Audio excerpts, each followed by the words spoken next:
how do you protect him when he's so good? He's good enough to play for any team in world football. That's how good I think he's a superstar. At 15 years old, most footballers are learning the game. At 16, they're learning the pressure. At 17, they're learning consistency. At 18, Lamine Yamal is already learning something else entirely, how to carry elite football on his shoulders. He's broken all the records in terms of youngest to play in La Liga, youngest to score, youngest to assist, youngest to play for Barca. It's just crazy what he's done. He's broken all those records. He's the youngest. Lamine Yamal, aka the youngest superstar. Because this season alone, he's delivered 14 goals and 12 assists in 29 games, leads La Liga in assists and big chances created, dominates Europe in 1v1 situations, and is playing almost every minute of every competition. League, Cups and Champions League. And he's doing it while managing a recurring groin issue, navigating a very public club versus country dispute, and hearing his name mentioned in Ballon d'Or conversations for a second time before his teenage years are even over. I think this Barcelona team will be great for the next 15 years because of this young man, and he's exciting to watch. That shouldn't be normal. Historically, it isn't. But here's the part most people missed. Before the records, before the numbers, Lionel Messi quietly said something that didn't sound like hype.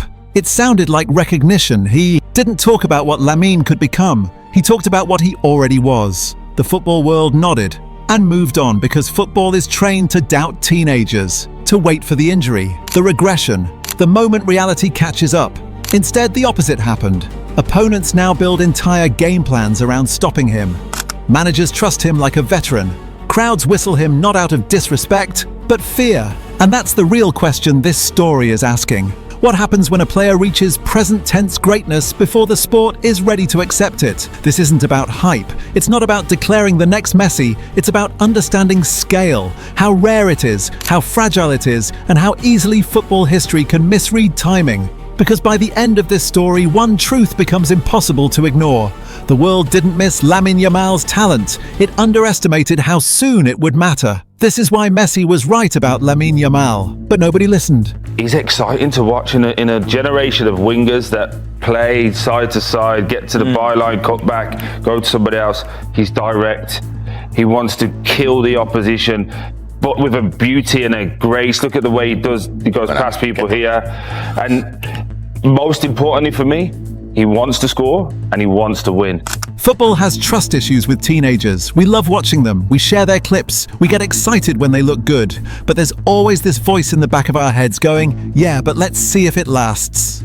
And honestly, that voice exists for a reason. We've all been here before. A kid explodes onto the scene, looks unstoppable for 6 months, then defenders figure him out, or his body can't handle it, or the pressure gets too heavy. And suddenly the next big thing becomes a trivia question. So when Lamine Yamal started getting serious hype, a lot of people were skeptical, even when the signs were impossible to ignore. But here's the thing that made this different. The biggest early cosign didn't come from some random football Twitter account or a YouTube scout. It came from Lionel Messi, and the way he talked about Yamal wasn't like a prediction. It was like he was stating a fact. In December 2024, someone asked Messi about the new generation coming through, and he didn't just mention Yamal. He singled him out in a way legends almost never do. He didn't call him promising. He didn't say keep an eye on him. He said Yamal was the present, and that he had a huge future. That word, present, that's what matters. Anyone can say a kid has a bright future, that's safe. But saying he's already here, that's different. That means this teenager is already playing at a level where we don't need to wait 5 years to talk about him seriously. And the wild part? By the time Messi said it, Yamal had already been proving it. Barcelona weren't treating him like some fragile prospect they needed to protect. They were using him like a genuine first-team weapon. He made his Barcelona debut on April 29th, 2023, at just 15 years, 9 months, and 16 days old. Not in a friendly, not in some meaningless cup game, in La Liga, against grown professionals who would happily kick a teenager off the pitch if they thought they could. And he didn't just survive, he looked like he belonged. That's what people miss. Usually when a 15-year-old gets thrown into top-level football, the story is, wow, look how brave he is. With Yamal, it became, wait, why does he look so calm? So why didn't everyone immediately believe? Because football has a built-in defense mechanism against teenage hype. It's the same checklist every time. Okay, but can he do it again? Can he do it in Europe? What happens after his first injury? The hype grows and the doubt grows even faster. That's why Messi's words hit different.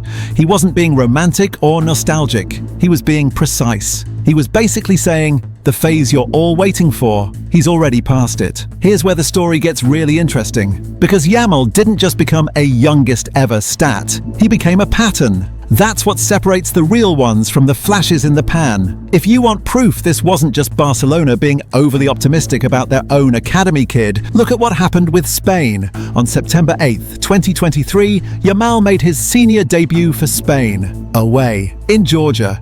And he didn't just come on for a token appearance and collect a cap. He scored.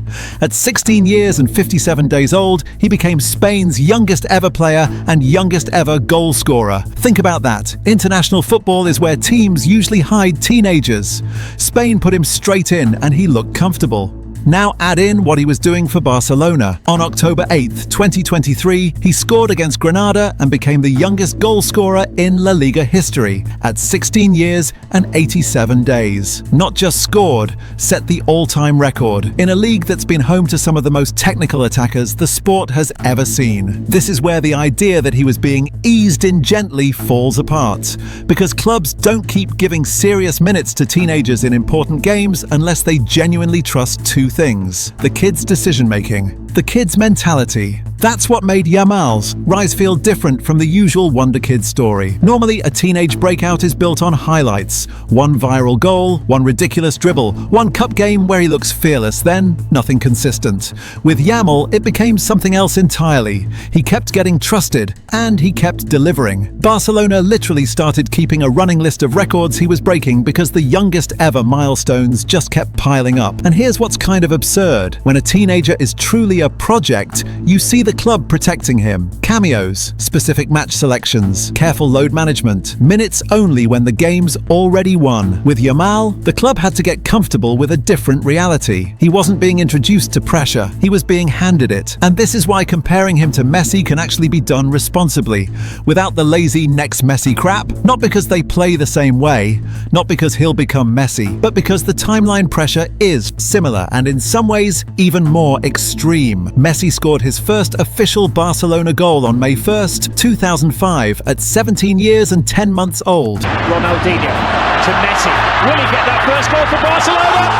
Remember the name, Lionel Messi, at the age of 17 scores his first goal for Barcelona. His debut came in October 2004 at 17 years and 114 days. Yamal was already debuting for Barcelona at 15 and breaking Spain records at 16. That doesn't mean he becomes Messi. It means the scale of responsibility being placed on his shoulders this early is historically rare. And that's the central irony of this whole chapter. People kept talking about him like he was a future story, even while football itself was treating him like a present one. Messi saw it. Barcelona acted on it. Spain used him like it. But public belief, that lagged behind. Because belief always needs time, until the kid keeps answering every single question the sport throws at him. Can he do it again? Yes. Can he do it with Spain? Yes. Can he do it under pressure? Yes. And that's why this isn't just another Wonder Kid profile, because the potential phase didn't last long. Enough for anyone to settle into it. It went straight to proof. And once the proof arrives this early, football doesn't know what to do. Because now the question becomes something darker. If this is what he looks like before his peak, what the hell happens when he actually reaches it? There's always a moment in a superstar's career when you have to change how you talk about them. Not because the hype gets louder, but because the football becomes too consistent to keep using words like potential. For Lamine Yamal, that moment is happening right now. This season, 2025/26. Look, last season's numbers were already absurd for a teenager. 18 goals and 25 assists in 55 matches. That's 43 goal contributions while he was still 17 years old. That's not good for his age production. That's team-defining production. The kind of season that earned him second place in the Ballon d'Or as a teenager. And here's the kicker. Instead of hitting the usual wall, when defenders figure you out and your numbers drop, he's somehow gotten better. As of February 9th, 2026, Barcelona's official stats have him at 29 appearances, matches, 14 goals and 12 assists across all competitions this season. That's 26 goal contributions, and we haven't even hit the business end of the season yet. Now let's zoom into La Liga specifically, because that's where you see if someone's genuinely elite or just riding a hot streak. 10 goals, 8 assists, season rating around 8.44, which is ridiculously high. But here's what really matters. He's not just scoring and assisting. He's leading the league in the stats that show influence. Most assists in La Liga, 8. Most big chances created, 20 chances created, 52 to 53, depending on the source, but either way, he's at the very top. See the difference? Goals and assists can come in bunches. A player can get hot for a few weeks and rack them up,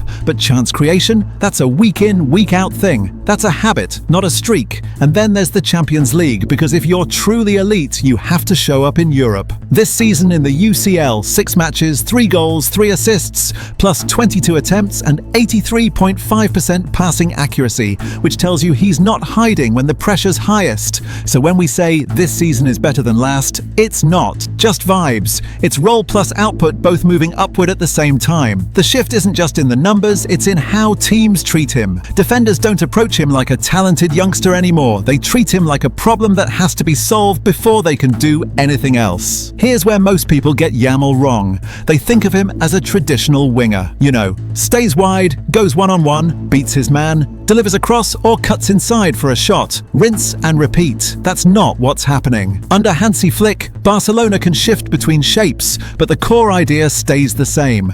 Create advantages and attack the second the defense shifts.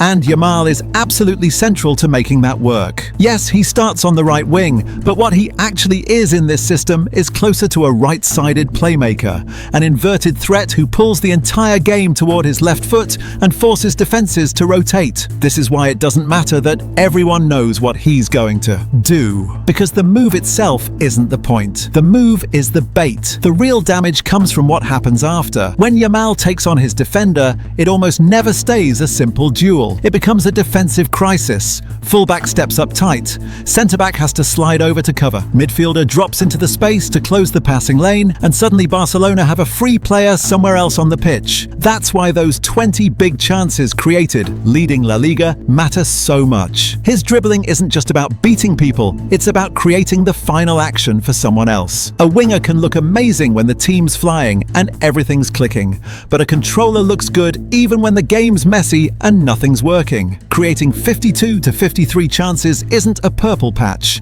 that's a blueprint. This season, when Yamal's fit, Flick doesn't protect him with limited minutes. He protects him with late substitutions after he's already done the damage. That Mallorca game is the perfect example. Yamal scores, controls the match, then Flick takes him off with workload management in mind. That's what you do with a franchise player, not a kid you're still testing out. And the dribbling stats, Barcelona published the receipts. 285 successful dribbles in the last 12 months, nearly double the next best player they tracked, Doku with 155. That's not just he's a good dribbler, that's the league being forced to accept a new baseline for what elite ball carrying looks like. Now let's talk about pressure, because pressure is where hype goes to die. 2 games this month alone show you why Yamal isn't just a talent to watch story anymore. In the Copa del Rey quarter-final away at Albacete on the 3rd of February 2026, the conditions were far from comfortable. Knockout football, a hostile crowd, a dangerous underdog with nothing to lose. Barcelona needed someone to take control early and settle the game. Lamine Yamal did exactly that, scoring the opener to calm everything down.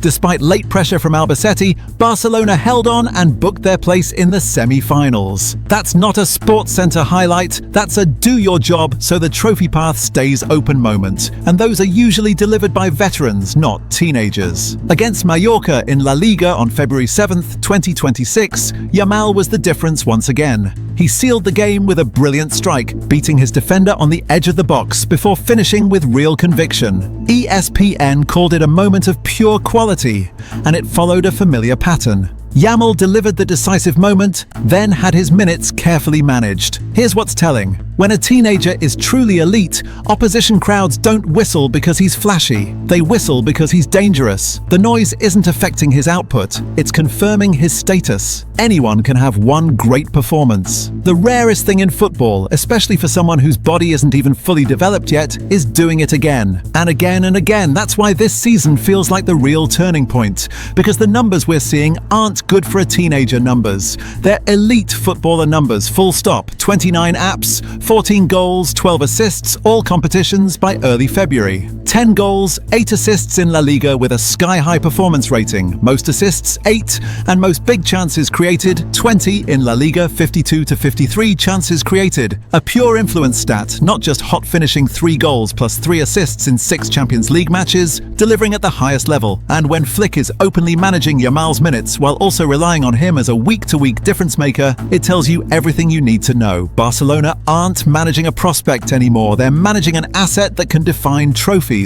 This is the season where calling him a teenage prodigy stops being accurate, because prodigy implies volatility, flashes of brilliance, a learning curve you can forgive. What Yamal's doing, 2025/26, is something else entirely. It's not promise. It's production plus control plus repeatability. And once a teenager becomes repeatable at this level, the sport has to stop asking, how good can he be? And start asking the real question, how do you build a title-winning season around a player who's still growing into his own body, but already playing like the game belongs to him? The comparison is unavoidable, and it's also where most football conversations turn into absolute garbage. Because the point was never to say, Lamine Yamal will be Messi. That's lazy, that's unfair to both of them. The point is simpler and way more interesting. When you compare Yamal to Messi, you're not comparing legacies, you're comparing scale. Scale of responsibility, scale of influence, scale of how early is too early to be this good. So what can we compare responsibly? Messi's early career is well documented. 2004 to 05, age 17, 9 total first-team appearances, 1 goal 2005 to 06, age 18, 25 total appearances, 8 goals 2006 to 07, age 19, 36 total appearances, 17 goals. Now look at where Yamal's at right now. Barcelona's official records show him at 133 official matches, 9,744 minutes, and 39 goals, and he's still 18. Just this season alone, as of February 9th, 2026, 29 appearances, 14 goals, 12 assists. That's the scale point. Not he's better than Messi was, but the volume of elite football being loaded onto him before he's even 19 is historically extreme. Young Messi was obviously special, but he was walking into a Barcelona side that already had established senior match winners. There was a hierarchy. He had room to grow into his role. Yamal, he's being used like a primary weapon in the attack, not a luxury option. Just look at his minutes in 2025/26. La Liga, 10 goals, 8 assists in 1,598 minutes, average rating, 8.44 Champions League, 514 minutes across 6 matches, about 85.7 minutes per game, with 3 goals and 3 assists. That's not teenage integration. That's we trust you to control games in the highest pressure competitions. Here's the sharpest way to frame the Messi comparison. Messi became Messi because he wasn't just producing numbers. He was controlling matches. The way opponents had to defend, the way teammates positioned themselves, the entire rhythm of the game. Yamal's 2025/26 season is trending into that same territory. He's not just a finisher or a creator. He's a player whose presence changes everything. So again, the comparison isn't about destiny. It's a way of measuring how early this kind of influence is arriving. If you want the real tension in this story, it's not tactical. It's not about opponents figuring him out. It's the calendar. That's why Flick's public comments about managing his minutes aren't just PR spin. They're the club admitting the truth. They need Yamal now, but they also need him for the next decade. Here's how you keep this section honest. You don't crown him. You explain why he's already in the room. The Ballon d'Or conversation isn't just about who's the best player, it's usually built on three things. 1. Elite output, goals and assists. 2. Elite influence, game control, chance creation, being central to how your team plays. 3. Elite stage proof, Champions League knockouts, finals, title runs, decisive moments. Yamal's already checking the first two boxes again this season. His usage and output aren't promising for his age. They're elite, full stop. He's not a passenger, he's a driver, one of the first names on the tactical whiteboard. The third pillar, that's where this season will decide his ceiling. Because Ballon d'Or narratives get locked in during spring, Champions League knockout nights, title run-ins, finals. So the honest framing is this: it's not about whether he should win it right now. It's about the fact that he's already producing the kind of season that makes serious people ask the question. And when that question is being asked about an 18-year-old, it tells you the sport is witnessing something abnormal.